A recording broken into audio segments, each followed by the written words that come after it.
Greetings. Welcome to the DragonCon Urban Fantasy Tracks fan panel on Nancy Drew, something we did not get to cover during DragonCon proper. So I decided I wanted to go ahead and add a panel in our kind of off season, especially since the new season begins next Wednesday. And we'll get everybody all excited, especially ourselves, right? Uh, to look forward to the new season beginning. So the first thing we're going to do is have my wonderful panelists introduce themselves, and Jennifer, will begin with you. Hi, my name is Jennifer Estep, and I write the Elemental Assassin Urban Fantasy series and the Crown of Shards Epic Fantasy series and some YA series and some paranormal romance and a whole bunch of other things. Thank you, and we're very glad to have you with us tonight. And Ricky. Hi, I'm Ricky Marquin Camuto, and I'm just an avid fan and reader of all things mystery, all things paranormal, and especially paranormal mysteries. Oh, well, then this is the perfect thing for you, isn't it? Thank you. We're so glad you're here. Lisa. Hi, my name is Lisa Harrison, and I'm a blogger for Nice Girls TV. And I'm also a voice actor and a co-host of the Friends in Fiction Book Club. And I'm so excited to be here. Well, we're so excited that you are here. And Diana. Hi, I'm Diana, and I write YA and some other stuff as Dr. Perry. Yeah, that's why there's a big DR over my head. I'm not a doctor, I promise. Please don't come to me for medical advice. I'll just tell you to go to your own doctor. But I am a Doctor Who fan, so that's kind of where that comes from. Okay, great. Well, that's funny because I didn't notice that the last time. Maybe you're sitting slightly differently, but that is funny that that's right over your head. On you. Okay, you what? I switched banners on you. You're not. Oh, that's why. You're not seeing things. Gotcha. Okay. Now, the first thing I'd like to discuss is the character of Nancy herself, which I know this has been problematic for a lot of people. I know that there are people who really love the show, and then I've seen, lots of commentary from people that just don't like it at all, and they don't, they just have real issues with, the character. So what I'd kind of like to get your reactions to it.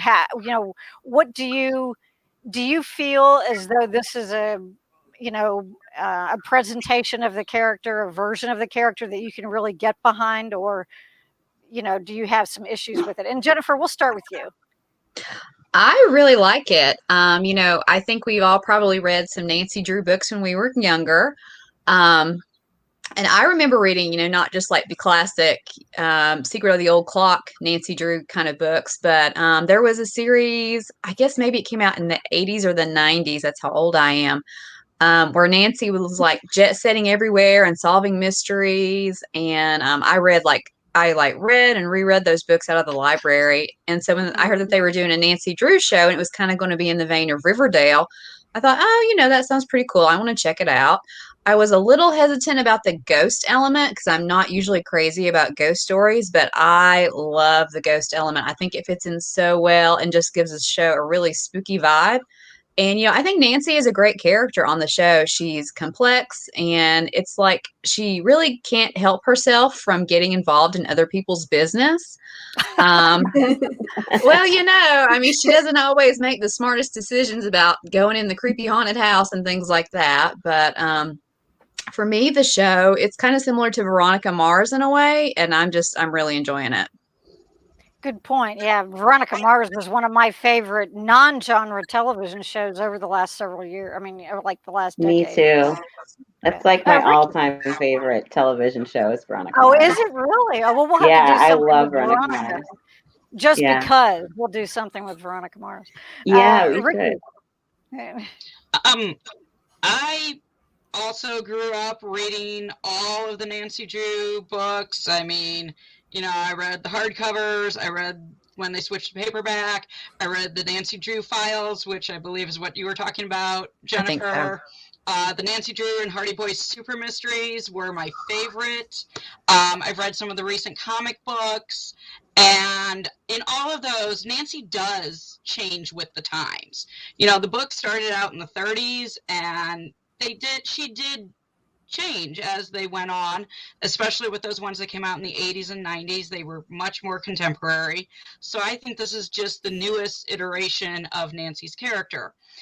The only problem I kind of have with it is Nancy in the books is very, very driven, and I cannot see her being a young 19, 20-year-old and still being at home, being a waitress in a cafe. That did not quite jive Yeah. with the Nancy that I know, but after a couple episodes, I'm just like, well, this is just a new Nancy Drew, so I'll just get used to it. Oh, that's an interesting point. I mean, that they could have said it, I suppose, at a college or a university, or something, but Yeah. it would have been a little bit different in terms of the small town feel, I guess, in that case. But anyway, good point, Lisa. I was a little skeptical at first, but after I think the second episode of the season, I was hooked. I like how complex she is. I love the ghost elements of it. Like that makes it for me because I love paranormal mysteries, and it just wraps everything together. So I really like that. I do agree with Ricky a little bit about her drive. Like to me, it seems like this Nancy, she's a good sleuth like always, but she doesn't have that fire in some situations. She seems like a little complacent a little bit sometimes. So I would like to see that fire for herself, to do something for herself and not just the sleuth aspect of it. She's If got to that makes match. She's sense. going to do something fiery to match her red hair. Huh? Oh Well, no, yeah. I mean, I think it does because she was trying to get answers to questions for herself. Right. But anyway, I see your point. And Diana. Okay, so one of the things I really like about Nancy is that she really feels relatable for me. I am a gifted kid from back Right. in the 80s. I was in elementary school in the 80s, so they sort of took us out of the regular classroom for part of the day and had us do these sort of enrichment things, and they expected a lot from us. And there's a certain amount of I think realism in her character as a response to the trauma of some of the things she saw at a young age. Maybe the reason that her drive doesn't get her out of town is because she has maybe some burnout from having been this prodigy and being in the local paper and even the more regional papers. And everybody knows who she is, even when she goes out of town in the nearby areas. Right. Yeah. Right. So she might feel a little trapped. She might feel burnt out. And she also might have some unresolved sort of trauma from the things that she's seen and is aware that other people are capable of doing. And that from a very young age. So when I think about Nancy and how, especially since I didn't read all of the 90s and later books, I really read a lot of the ones from the 30s and Same, yeah. So to me, it feels a little more realistic, and maybe it says some of the things that the book, because a lot of the ones I read were from the 40s and 50s. The stuff that goes unspoken in those books about what she goes through to solve the mysteries and what she has to see and how she has to get inside the head of the other people involved. I feel like, yeah, it's perfectly legitimate that she hasn't left town, that she wants to take a gap year, that she's not ready to go to college, that she's in this relationship with this young man who is devoted to her and she can't commit. And I think not being able to commit is a large part of sort of burnout and sort of thinking that people expect so much of you. So why should you why are you, you're not, that you're not, no matter what you do, when you have this sort of sense of expectation, you have a lot of imposter syndrome. And I really feel like Nancy has that. And I feel like it's portrayed accurately. The writers are doing a good job. And, maybe the actress knows what that's like to some degree. Well, that's a good point. And yeah, the character does, she'll be very driven. She'll be very, very much kind of like a dog with a bone. You're not going to get off track and do this. But then she has to step back and question herself sometimes too. So that kind of goes along with the whole imposter thing, I guess.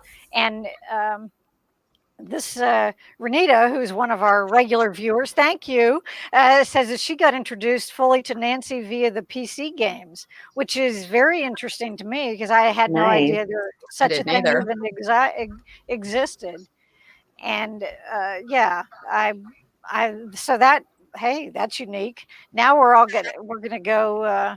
I'll have to ask some gamer friends, or maybe I can get one of my maybe I can get one of my grandsons involved. We'll see.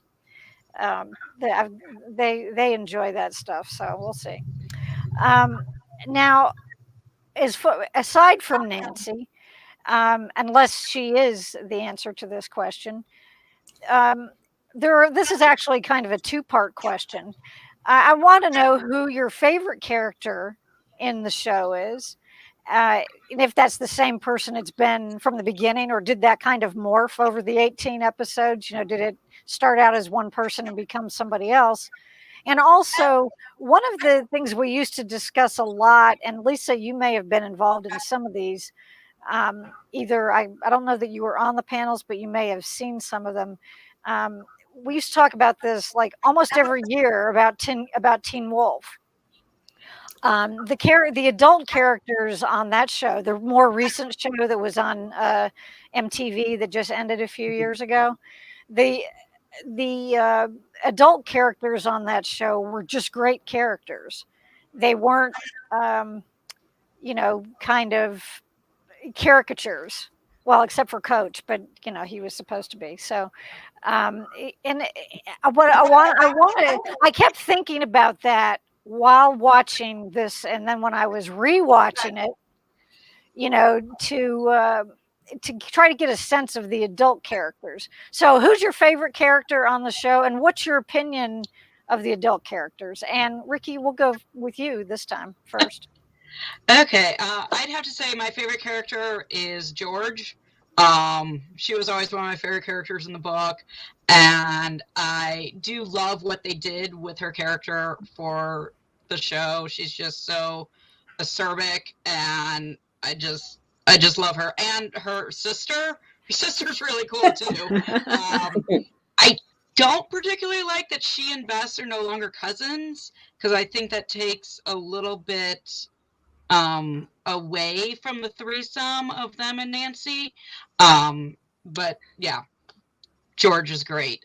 As far as the adult characters, I especially like Carson, who in the books, he's just kind of Nancy's dad. Nancy's dad is Carson Drew, and he's a famous lawyer, and that's about all we know about him. He shows up every once in a while, so really getting to know him and to see that, because in the book, he's kind of on this pedestal. He's, just this famous lawyer and loves Nancy, can't do any wrong.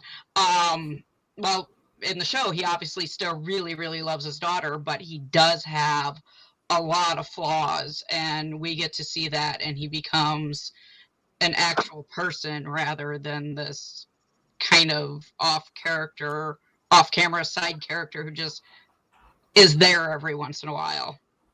Right. Well, and back to your comment about George, she gets all the best lines too. She totally does. Yeah, she really, really does. Lisa, what about you? My favorites change, but right now, when I was rewatching it, my favorite was Bess. Okay. Yeah, because not the beginning of the season, but middle end of the season when she starts to come into her own. as a Marvin and everything. And I love her style. I love how she's accepting of her family. And I like her relationship with Lisbeth. So she's my favorite right now.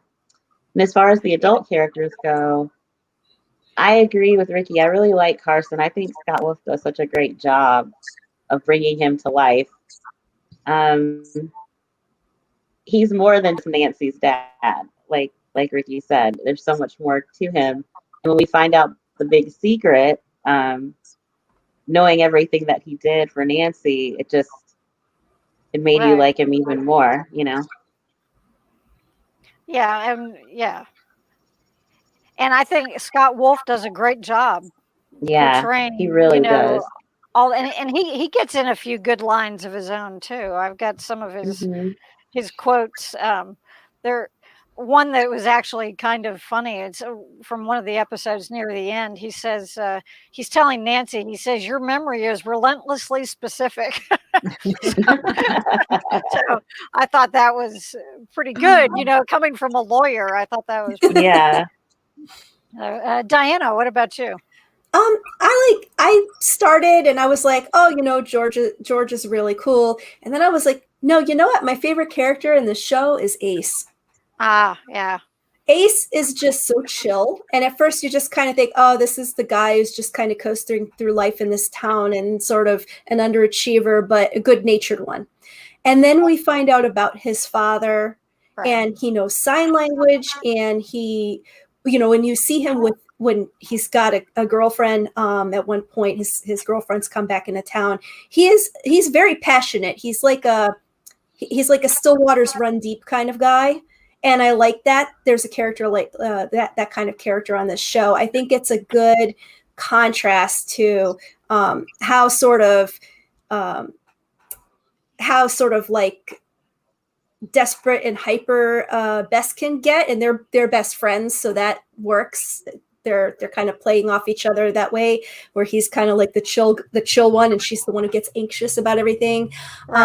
And George is like the tough one of the group, and I like that, and I love that they gave that to a female character. But I really do think Ace is like they wouldn't be half of where they are without him, and everyone loves him because he got injured, and everyone was freaking out. Everyone was there and trying to help him recover from that. So yeah, I mean, he's kind of, I feel like maybe he's the heart of the show, and they're going to need him to deal with some of the supernatural stuff. I think it's like a breath of sanity. Right. Somebody who's a tad bit more zen than some of the others. Yeah. Mm-hmm. And then as far as the adults go, Victoria fan. I'm a fan of Victoria fan. Yeah. My husband's in the chat. I noticed. I see that. Yeah, I'm going to add their comments in after Jennifer gets to answer too. But yeah, because we agree on that big time. We agreed on that. We were like, oh my God, I would be drinking that much too if I saw these things. like I'm seeing them on TV, and it makes me want to have like a little pour, just a little something in my coffee. But woo, a little drink from the claw. Yeah, she is interesting. There was in the episode where George was possessed, and they're in I guess like the dining room or the dining area anyway in their apartment, and she's trying to hush the younger girls who are off screen at the time, and she says, "Now be quiet now. Your sister is fighting an evil entity." Or trying to get rid of an it was something like that. It was just, but it was so matter of fact, it's just like anybody else would say, so-and-so is trying to watch TV or whatever, so. Yeah. And I love how she named all her kids after their dads, so she wouldn't forget who was which dad's kid. Like, I did not catch that. I didn't catch it either. She did. So that's why some of the girls have boy names. I don't know, but it's funny. I wondered why, but I never knew that was why. Yeah. Well, it's at least that's our theory. I think that's what it is. Okay. Well, that's like George said at one point, and you're like, oh, she's got to be kidding about it. And then you see her sisters, and they all have boy names, so you're like, is she right? Like, Maybe so, yeah. Well, Jennifer, what about you? Well, I agree with Diana. I of course love George because you're right, she does get all the best lines, but I think Ace is fantastic. I mean, he like grew on me so much through the whole season because he is just so chill and mellow about all this. And he's like, "Oh, a ghost is trying to kill us." It's like, "Okay, we'll just handle it and it'll be fine." And I thought the episode where he got injured and then like Nancy had to go into the whatever it was and get like the younger version of Ace and bring him back. I thought that was really good. Am I like the only one that's totally shipping Ace and Nancy now? Because it seemed like at the end of the season they were together a lot. Yeah. And especially like after what happened with Nick and then after what happened with Owen, it's like I think Ace would be good for Nancy. He would maybe calm her down a little bit. So He would I'm have her interested. back. He would.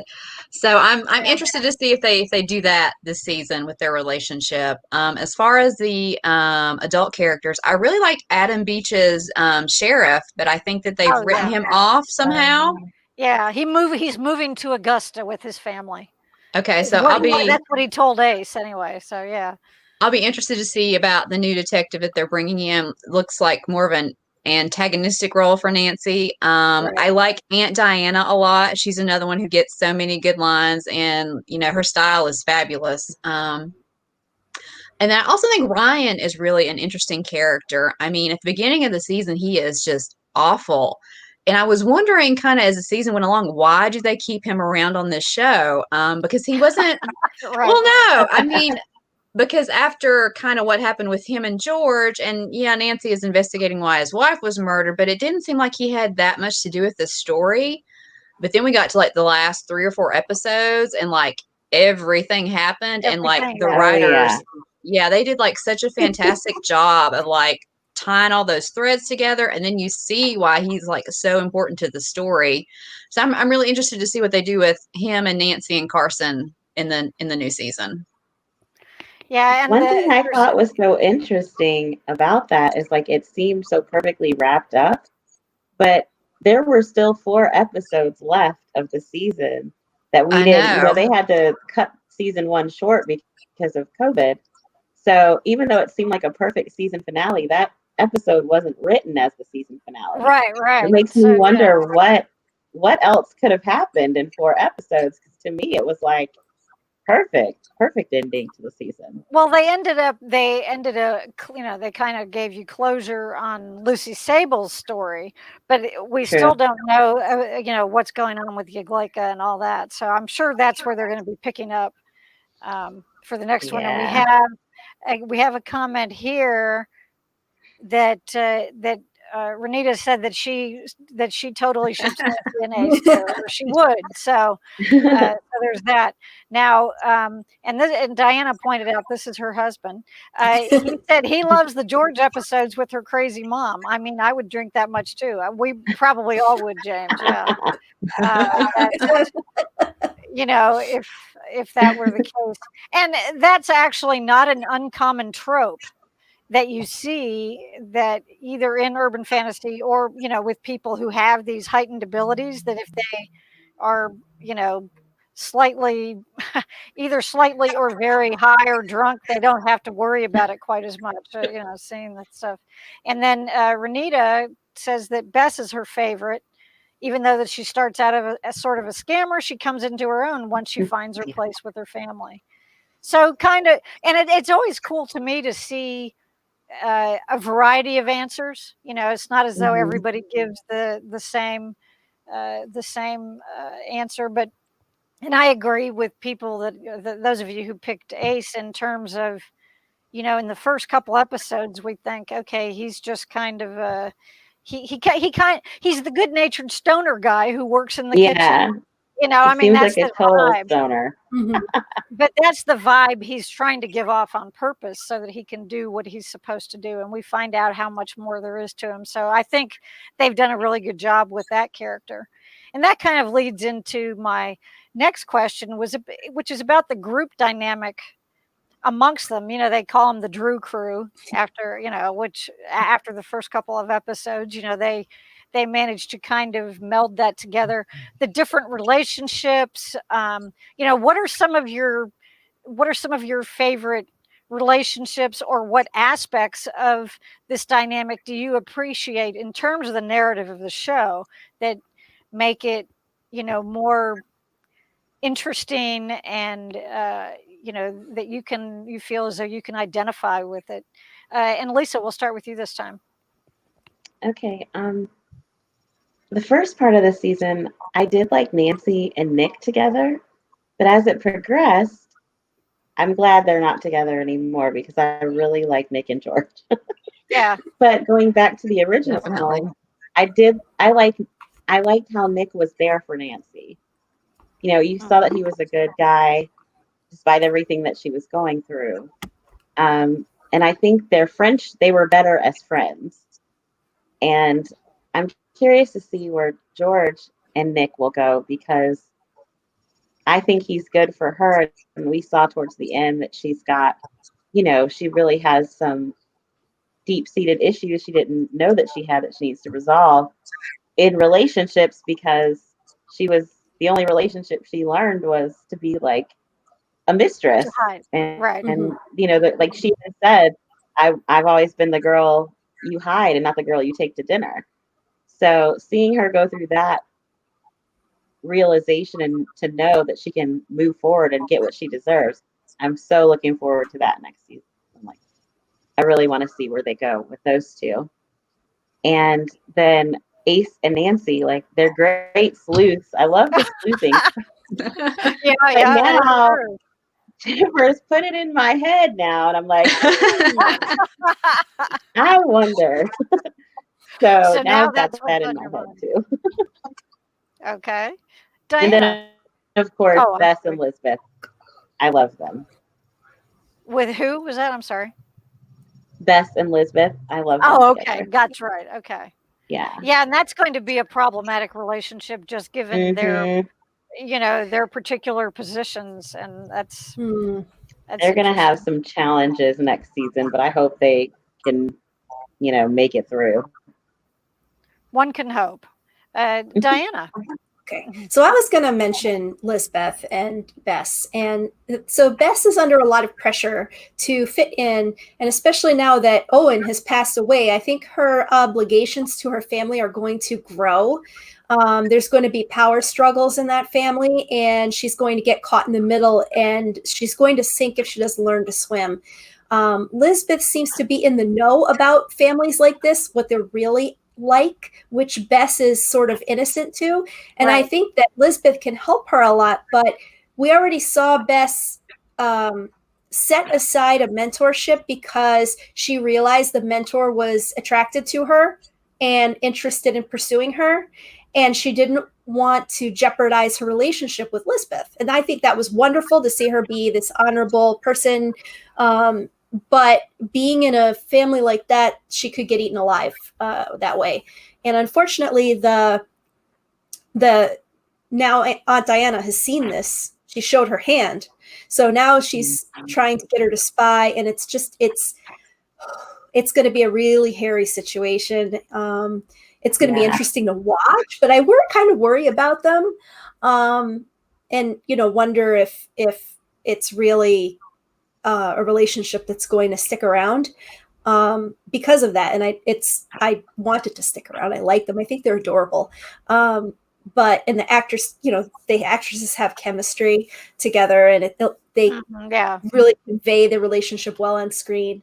And as far as it goes, I really kind of almost hope they don't have Nancy in a relationship with Ace in season 2, because I feel like when they start to get there, it's going to mean that they're going to end the series soon, because it feels to me like an endgame relationship. So they're really setting the two of them up to be complementary to each other, and they're to make them be both flawed people who are just doing their best to be good, and that they belong together. And I feel like when they put them together, that's going to be a signal that there's not much left of the series. And I do enjoy the series. It's very entertaining. So I like that, but I really want to see George try to get past her issues, because that's very difficult. She was exploited. She was taken advantage of, and she was, she has a lot to unpack there. I'm so happy that she called him on it. Even though it took her being possessed to really drive it home to him how much of a big deal it was and how scary it was. But she deserves to get over that. And I think the audience deserves to see that.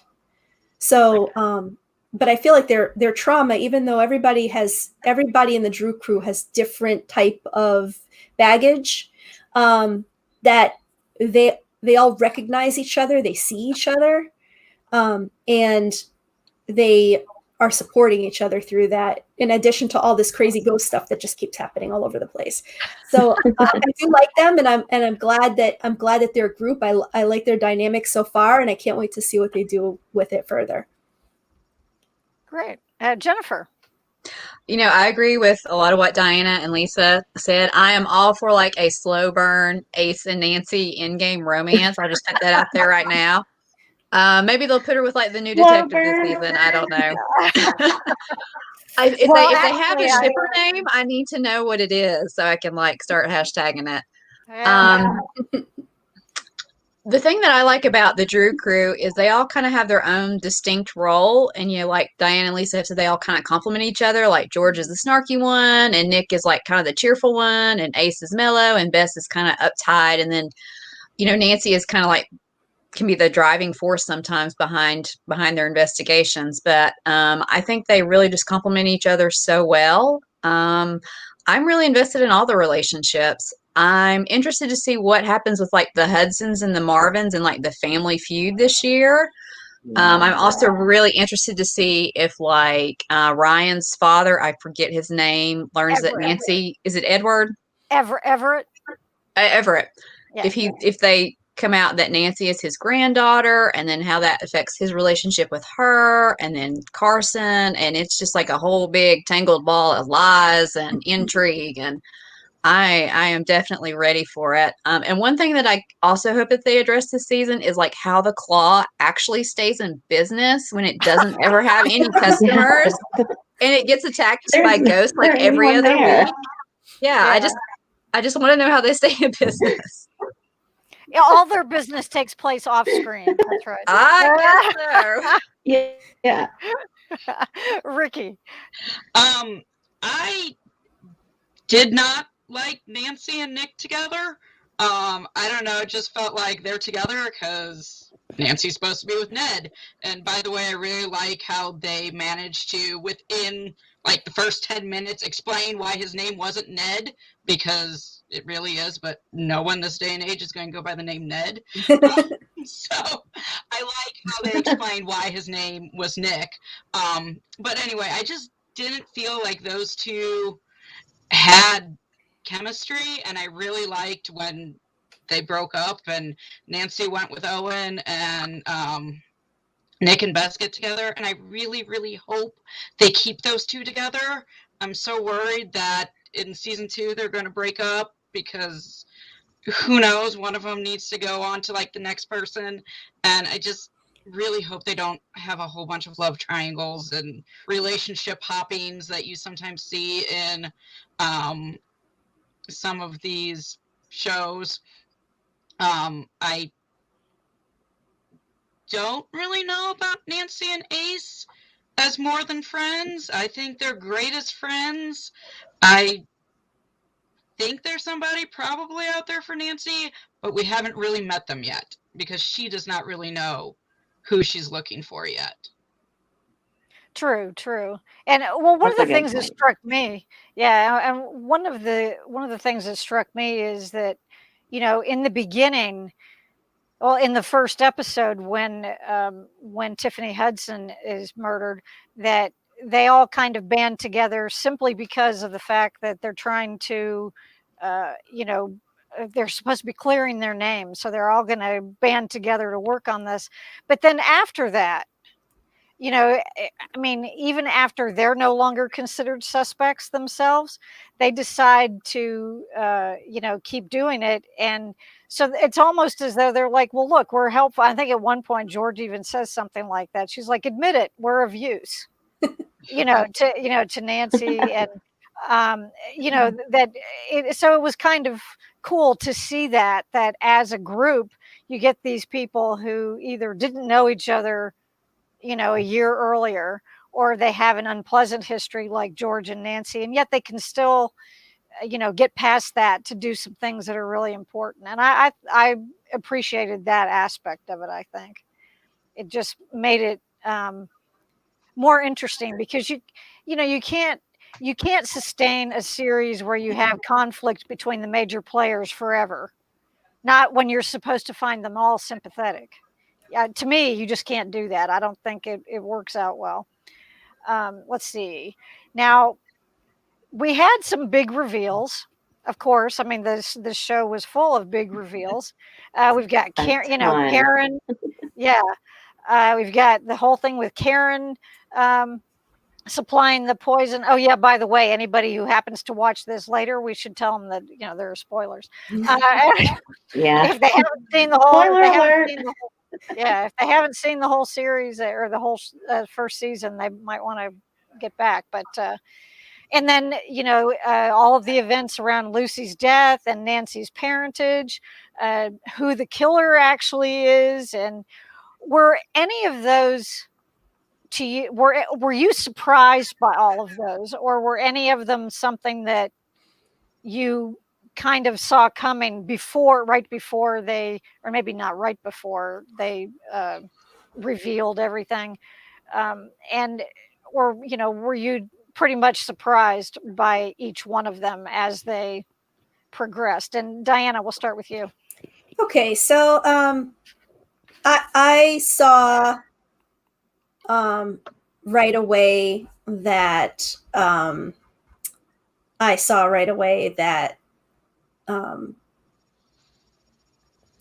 detective was hinky. Karen?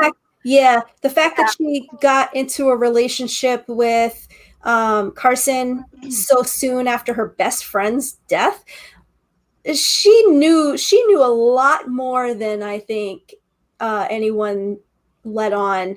I'm pretty sure she knew the truth about Nancy also, and just never said anything, and we never got to see her say anything. So she's just struck me as not being a very trustworthy person. The writers did a good thing where they had her phrase things in such a way when she talked to Nancy that they weren't an absolutes. So she speaks and she'll answer questions with questions. That always sort of makes you think that this person can tell it. Yeah. The first two episodes we saw her in, and the first episode, she's a detective. She's not supposed to give any information away, but she plays her cards very close to her chest, and I think with good reason. The one thing that really struck me as being a surprise and almost shattered my sense of disbelief was Lucy's pregnancy. Part of the reason for that, I believe, is a prop and costuming issue. The dress that they have her find in the attic doesn't look like it would accommodate a full-term pregnant girl, even a slender girl with a full-term pregnancy. The waist is too low. It's not like it's an empire waist. And although the dress is poofy, the way that it comes out, it looks like it's got a fishtail back. I'm a little bit of a costume geek. It's showing. So it really, that wouldn't lend itself well to hiding a baby belly. So that threw me for a huge loop, because I was envisioning the dress. Also, every time we saw her ghost, there was nothing like that with her ghost. There was no hints. It wasn't, I felt like there wasn't enough foreshadowing of the pregnancy. Until they got to the episodes where it was revealed that Lucy had a relationship with Ryan. So, and then you're sort of, well, why did he break up with her? Oh, well, it makes sense. She's a poor girl from town and he's this wealthy guy. So that also didn't give us a lot of clues. But I do like the one thing that they did do that I felt like could have been foreshadowing if they sort of pushed it forward a little more, was the parallel between Lucy and George. That's a good point. Here's another girl from town, a poor girl from town, Yeah. and he's more into her than the women that his family wants him to be with. So that should tell you something that about how serious that relationship with Lucy was, that he's trying to recreate it with another girl, and in an unhealthy way for both of them. And the parallels also between how Lucy got ostracized, although how she became Sea Queen, how anybody voted for her to be Sea Queen after everybody was calling her names and saying she was trampy and all of this other stuff that they say. Just like they did with George, it's the same sort of bullying they both got subjected to. So the parallels are there, but because George didn't even mention having a pregnancy scare, the parallel isn't complete. And I feel like the foreshadowing, just maybe it was like on too low of a platform for me to really see it in the rest of the plot elements. Well, I will say though, when I went back and did my rewatch, because we're doing a panel, I had watched it all like you guys while it was on, and and I hadn't seen it either since it went off the air in April. And when I was doing the rewatch after having known what was coming, there were several times that Lucy was standing around in a way where she was covering up that part of her body. And that you would not have thought anything of the first time. You know what I'm saying? That they would not have found out. So there was something like that, I think. But you probably are correct in that it was not until a little bit later in the season as well. Jennifer, what about you? I will say I was surprised by a lot more than I expected to be. Like I mentioned before, I kept wondering why they were spending so much time on Ryan through the whole series, and I thought surely there's another reason for him to be on the show. And then when you get to the end and you find out that he's Nancy's biological father, you're like, okay, that makes a lot of sense now. Surprise! Surprise! Yeah, and I will say I didn't really like Karen. I agree with Diana. Like when she goes and arrests Carson, I mean, she's had a relationship with him, and now she suddenly thinks that, oh, he's a killer. I was like, there's something going on there. But overall, like I said, I thought the writers did a really good job just through the whole season. The only thing that kind of really bothered me was, is it Josh, Nancy's uncle? Mm-hmm. Yeah. Like when he gets electrocuted, but he's not dead. I was kind of like, I don't know about that. Yeah, he was electrocuted hard enough that it like turned parts of him black. So you'd think, like super electrocuted, but he didn't die. And I kind of thought they were going to bring him back as a ghost, but no, he was still alive. So that was the only thing that kind of made me like, I don't know about that. Yeah. But yeah, that was my husband's had done electrical safety training, and he agrees with you, Jennifer. It was unrealistic. He should be dead like 10 times over. But I think, we were talking about the season finale that wasn't really supposed to be the season finale, but I thought that was a terrific place to end it because, like you said, it wrapped up kind of most of the Dead Lucy storyline and was a great tease for next season with the Aglaika. And I do kind of wonder, like, if Dead Lucy will stick around in season 2, if like she'll help Nancy deal with the Aglaika in some way. So I'm interested to see that.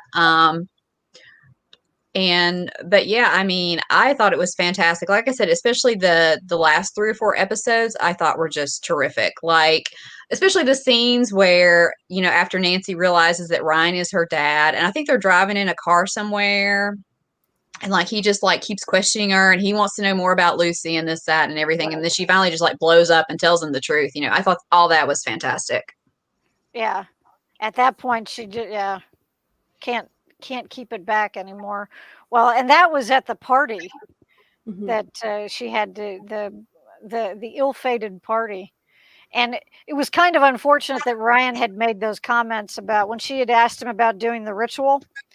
And, that something bad could happen to Owen if he didn't. He's like, well, how bad would that be? And then he probably felt like crap later after after Owen turned up dead in a bathtub. So, yeah, that was. Well, Ryan has a lot of things to feel like crap about. Let's be honest. Oh, yeah. No. And he's a very problematic character for me. Mainly because of his relationship with George. I mean, because that's just, that it's just icky. But if she'd been 20, to me that would have been like, that's fine. I don't know what the age of consent is in Maine. It probably is 17, or else they would have had some other issues with the whole thing. But it's just icky. So that is, I think they've had to work pretty hard at 16. doing some to make us like him at all, and yet they managed to do it. So that was pretty good that they could pull that off. Ricky, what about you? I really liked all the twists and turns. Most of them I didn't see coming. In fact, going back to when, what was his name, Joshua was electrocuted, and she goes back and he's not there. I honestly thought someone stole his body, not that he was alive still. Okay. And I was like, oh, why did someone want his body? What's special about it? But no. I thought about it. And what if it was a ghost? A ghost possessed his body and walked off with it, Ooh. or he withstood Yeah. the electricity because he was possessed. Yeah. Good point. Yeah. Has to be something. Yeah, something happened. Yeah. The one thing I kind of saw coming was the fact that Nancy was Lucy's baby, and that is mainly because I had to keep reminding myself throughout the show that this legend of the Sea Queen wasn't something that was like from the 50s, because that's what it felt like to me, that it was something that has always been in this town. But being like, no, it was like 2000, it was like 19 years ago. And then when you correlate that with how old Nancy is, it's like, ooh, there's something there. I obviously didn't see it at first, but then as we were building to that, I'm like, oh, wait a minute, she's the same age as how old the legend is, Yeah, definitely. Now, and Lisa, I want to share a comment here, but Lisa, we need to hear from you. I didn't like Karen at all, ever. Like, I'm with you guys there. I did not like her. I didn't trust her. So I wasn't, that wasn't, her storyline wasn't surprising, but I did not see anything else coming. Like, Josh being the killer for Owen. Spoiler alert. Yeah, very I much did not so. see that coming at all. That was a huge OMG. I was so sad when And, they killed him off. Yeah. He was an interesting I character. know. I was sad that he died. I wanted to see where Owen and Nancy's relationship would go. So I was sad to see him die. But I did not see Lucy, like Diana said, in her flashbacks and all of her scenes, to me, there wasn't any indication of pregnancy. So it just wasn't even a thought. And I was shocked when I found out that Nancy was her daughter, and even more shocked that Ryan was her dad, because how creepy is that your biological dad was in a relationship with your best friend when she was 17? Like, that just sounds like a one-stop trip to the psychiatrist, like Or that many is just visits. too much. Yeah. Yeah. Definitely. Many visits at that Too point. much. So Now here, they had a lot Renita, going on this season, but it definitely kept us entertained and on the edge of our seat for sure. Now Renita here says that where to go here? I clicked on it, but it didn't work. That Lucy and Nancy's connection was definitely the shocker for her. And if I agree, because personally, I always felt as though there was something off with Karen too. But the thing that really got me about Karen was, why did she go looking at Nancy's journal in the first place? Yeah. If she were, if she had not had anything to, if she wasn't doing anything else shady, and she came upon this information, and she's duty bound as a cop, even if she's dating the guy, to turn him in. But we know that, but we also know there's a lot more to the story. But just the fact that she picked it up in the first place, I thought, well, why would she do that? Yeah. that didn't make any sense to me. And not to mention that's somebody's private thing that you just don't go invading. So I don't know. She got me, but personally, um, the rest of it I did find a surprise. I was surprised that she was involved in that Karen was involved in the murder that she was, but I was not surprised that she was doing something she wasn't supposed to be. Let's put it that way. But that could have been kind of the look over here, look at her so that we can do these other things to you over there so that you don't see them. I don't know. Now, you guys have mentioned a few times the ghosts and everything in the episode, and we have to get to that part because, well, to be honest, the ghosts are why the show is covered by this track. If there weren't ghosts in it, then it wouldn't really fall under my umbrella. So, but, Yay, ghosts. but yeah, really. But I did want to discuss the supernatural elements in the show, and just to get your feelings about them. Did you like the way that they were done? Not just the fact that they're there, but how they were done visually, how they fit into the narrative itself. They even worked in a couple of jump scares. I mean, that some of the time it was quieter, but then other times they were these jump scares, and that was kind of cool. So I did want to get your reactions. And Jennifer, we'll start with you. Like I said before, I'm not usually a big ghost fan. There's just other fantasy things that I like a lot better.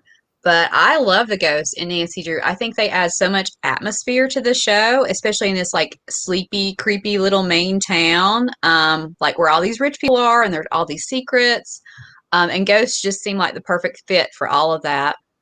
And I like that they showed a variety of different ghosts. And like I said, with Adam Beach's character, they had brought in like some Native American mythology too, which I thought was cool.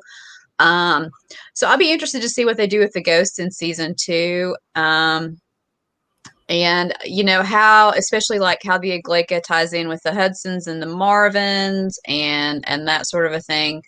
But I thought the ghosts were great. I thought the effects were really great. I mean, and I hate to say this, especially for a CW show that might not have a super high budget for effects, but like just when they were doing the seances and things and like the coins would rattle or the glasses would break or whatever, I thought that was all really well done, really creepy. I would say that my favorite thing regarding the ghosts is the season finale when they all see how they're going to die at the Agleka's hands. I thought that was really, powerful. really well done. And then especially Nancy, when you see that she's on the cliff and going to go over the cliff supposedly and die, just like Dead Lucy did, Yeah. Like I said, I thought that was a great image to end the season on. Yes, hopefully that's not how the series will end, but yes, Right. I don't think so. It was a great season finale. I agree. Yeah. Ricky, what about I you? love Ghost. That was one of the things that definitely drew me to this series. And I think, at first I'm kind of like, okay, she's seeing this dead girl. Okay. But then as things began to grow and they got to the whole summoning Agleka and the curse that then was on them afterwards, like one of my favorite parts is when they're starting to get the hints about how they're going to die, and George has the crabs falling out of her hair. Oh yeah, the little crab. Oh my gosh. Yeah, and Nancy's pulling the seaweed out of her mouth. Oh, that was so gross. Yeah. That was so gross, but No so well major done. special effects there, but it was just, it felt real, even though it's not. And I especially love when Fred has the toy that the ghost is speaking to her from.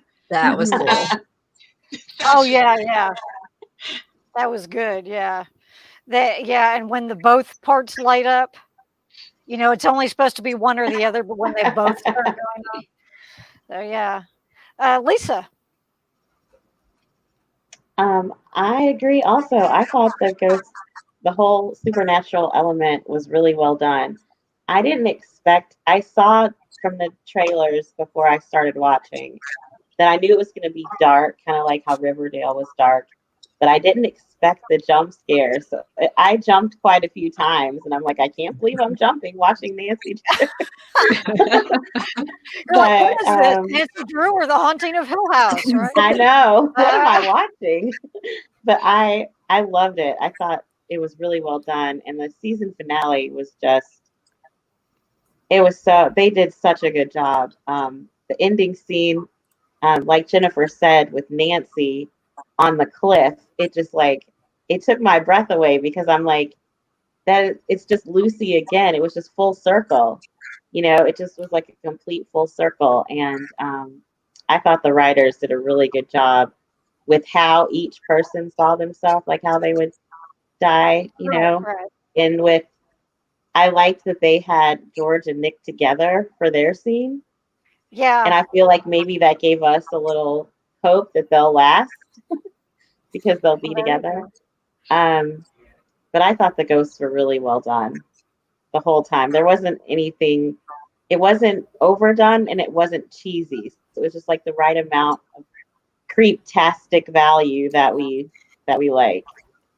Creeptastic. I like that. Yeah, creep-tastic. There's some creep-tastic. Diana. I really like that the ghosts all kind of had their own character.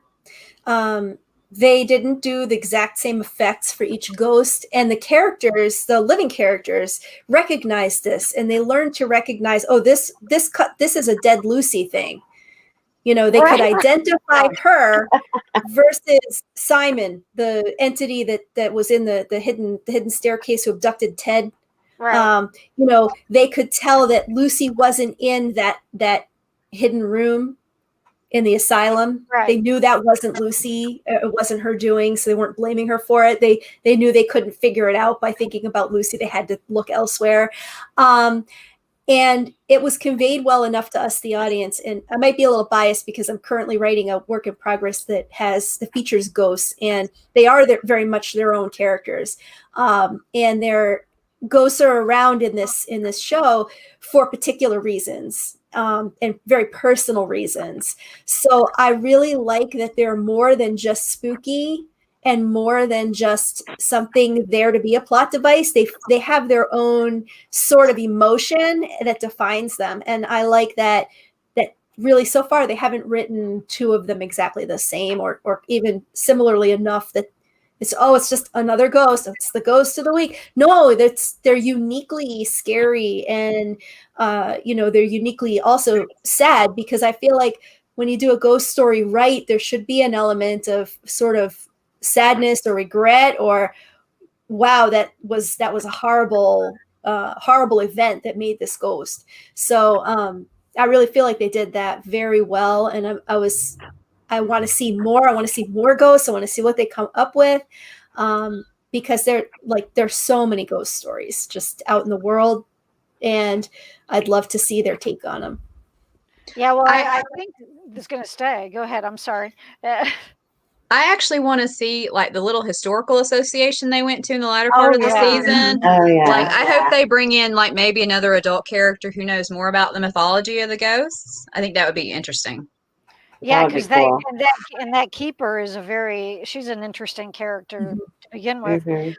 Well, now my last question for you ladies is, do you have any like just observations about the show, certain little touches of something that you especially appreciated? And just as an example, the high school's named Keene High School. I mean, there were little things like that they threw in there. But do you have anything like that you especially appreciated, or just some kind of observation? It could even be something that bothered you. And Ricky, we'll start with you. Oh,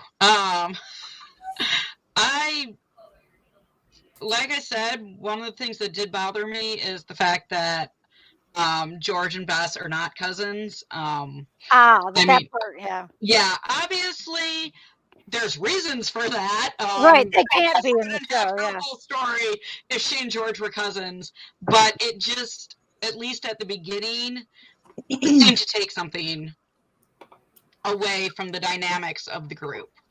But that is also, I always got the feeling in the books that Nancy's mom died way earlier than, I don't know if they ever discussed that in the books, but I just always had the feeling that she had been dead, and then here she had died very recently. So that also obviously affected Nancy's character.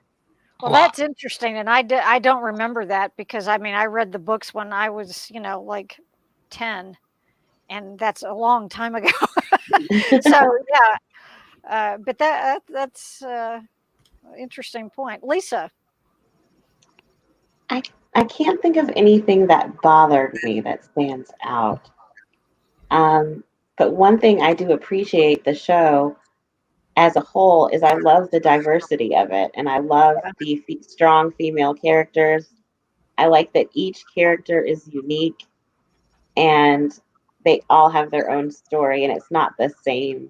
It doesn't look the same, but it gives the same feel as, previous Nancy Drews. As far as the dynamic between the team. Oh, okay. Yeah. Cool. Diana. I like that. So what I really liked was that it does look and feel like Maine. I've been to coastal Maine towns where it's sort of a tourist place for extremely wealthy people. And it really does have that feel. And the Claw is like this, it's the kitschy diner. Like usually places like that will have some kind of really 5-star hoity-toity restaurant that the well-to-do go to, and then they have the tourist trap, and that's the Claw. Usually, and as to, I know, I think Renita said she thought that maybe the Claw gave ghost tours, and that's how they stay in business. Well, sometimes those sorts of kitschy restaurants do. They'll have theme things going on, events going on. I could imagine they make Ace dress in a lobster costume and stand outside on the road going like this with this big lobster claws. So that'd be great. I would love that. Now with the murder, they're probably going to have him out there in a white sheet with like little holes and going woo, or they're going to have one of those blow up like they put outside the car dealerships, except looking like Casper the Friendly Ghost or something. Right, yeah. But yeah, they do. They'll lean into the kitsch and the local legends and all of that to kind of get business. And the drive times were accurate, I feel. Sometimes I see shows and they involve New England, and they're like, oh, we have to drive to the next county. It's going to take us 6 hours. And I'm like, in New England, are you kidding me? That's an hour and a half. Like, yeah, you're not in Texas. Come on. I was reading a beta reading a book for somebody, and I had to tell them, no, Boston to Providence is an hour, maybe an hour and 15 minutes. It doesn't take 4 hours. They had to change it. But and they were from Texas, so of course everything takes everything takes 4 hours. So but it really did feel the setting felt correct to me, as a person who's lived in New England for 20 some odd years now. It's and it does feel like a good setting for the types of ghosts that they have, and everything feels like it belongs there in that town. So I do like all of those touches. Even what people drive makes sense. So they really did their research on that stuff. Adding to the authenticity and giving. If only they picked Lucy's dress accordingly. Yeah, there you go. Lucy's dress is what bothered me, I think, the most. The costume. Yeah. I love everybody else's costumes, and I think they fit. The Martin party was great. Everybody dressed up, and then the masquerade party, the masquerade party. That was the costuming was great in those, but Lucy's dress should have been more height of pregnancy. Oh, there you go. And Jennifer, what about you? One thing I really like about all the CW shows, like the Flash and the other superhero shows is they have all these little nods like to the comics or the graphic novels or whatever. And you had mentioned that the high school is Keene High School. You know, I love seeing little things like that. And one thing that I really liked was the titles of the episodes. A lot of them reference the original Nancy Drew books, and then the story actually correlated with the title and the book. I thought that was really well done. Like Diana, I appreciated the costumes. I appreciated that Nancy is like wearing jeans and sneakers when she's sneaking around and trying to break into all these places, and not, you know, like dressed in high heels and that sort of a thing. And like I said, I want to know about the claw, like where are the customers? And then also one thing that did kind of bother me was like the food safety in some of the episodes. Yeah, it wasn't that difficult to poison that one salad. Well, it was like you have a restaurant that seemingly never has customers, but you're going to hire them to cater your fancy Marvin or Hudson party or whatever it was. And I didn't understand that sometimes, but that was my only like real quibble with it. But overall, it was great. That's a good point. I never thought of that. Yeah, well, it kind of occurred to me at the time when Owen comes in and asks them to do this, and I'm thinking, really? But I mean, it didn't bother me, but that was my initial reaction. No, Martin no one. He wanted to throw them some money because he felt bad they all got accused of murder. Yeah. But it's like nobody else works there except for the five of them, and Nancy doesn't like really work there because she's all the time like putting her shifts on George or Bess or going somewhere else. So yeah, I don't see how it stays in business. Yeah, that one of the comments that George makes after Nancy is there and then goes off to go do something else. She says, "Well, it's too bad she doesn't apply her work ethic to her actual job." You know, that since she's her boss. But well, a couple of things that I wanted to mention just myself was that one of the observations. Those of you who've been on fan panels with me before know I always have the notebooks. Well, I have my Nancy Drew notebook. And one of my comments that I made to myself was, I said, you know, they sure have a lot of bodies in their morgue for such a small town. I mean, you'd think so. You know, it wouldn't take much to go find that was when Nancy was trying to find Tiffany's body. It's like, seriously, how many dead bodies would they have? And but one of the things I think I really appreciated was the fact that they were able to incorporate some older methods of tracking things down, like the historical society book, you know, where they're using actual books and manuscripts. But then you've got a hacker too, you know, so somebody who can do both of these things. So it was kind of a cool melding of both of those, you know, both of those aspects. And I think, okay, that's great. And I did find myself upon the rewatch finding all of these things that were foreshadowing for the relationship between Nancy and Ryan when he takes her to the masquerade. He was like, "Well, I'm not going to babysit you all night." Well, you know, when you hear that and you don't think anything of it, when you don't know, you know, what comes up several episodes later. And the whole thing with their wasp allergies, and you know, there were a few things that didn't even, you know, set off my that's an interesting meter, you know, kind of thing when I heard it the first time. But the foreshadowing was there. It was very, very subtle, and you don't necessarily catch it. You know, so that I think is you know, that when it comes to a mystery, you have to be able to surprise people. Or for me, that's what a mystery is, and I think this show delivered on that, you know, on that aspect. It always made me feel as though I was watching a mystery show with ghosts, or it was a ghost show with mystery. Either one, you know, they managed to meld the two aspects, I thought, really, really well. So, but I do, I want to thank all of you for being with us tonight. You've been a wonderful panel. I hope you've had fun.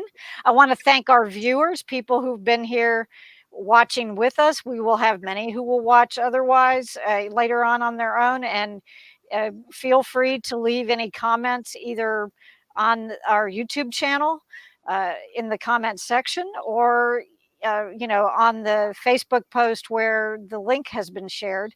And just a couple of other things to look forward to. We do have on the 26th of this month, I'll be posting an author interview that I'm doing with Gene C. Stein, a longtime attendee of the track. So hopefully you will check that out. And we do have another fan panel coming up next month for Ragnarok, another show we did not get to cover in virtual Dragon Con, but when it was actually Dragon Con time. And I'll be doing another author panel, and then we will also be getting our Supernatural Rewind, where we do a monthly panel going back to the very beginning of Supernatural. We'll start with season 1. So we hope that some of you will find something in that you enjoy doing and watching, and we appreciate it very much. But again, my panelists, thank you very much. I hope you've all had a good time. I really appreciate you being here, and I know that everyone will enjoy watching whenever they get around to it. So thanks very much, everybody. Thank you, Carol. Thank you. Yep, You are thank you. Thank you, guys. Yeah, you're certainly welcome.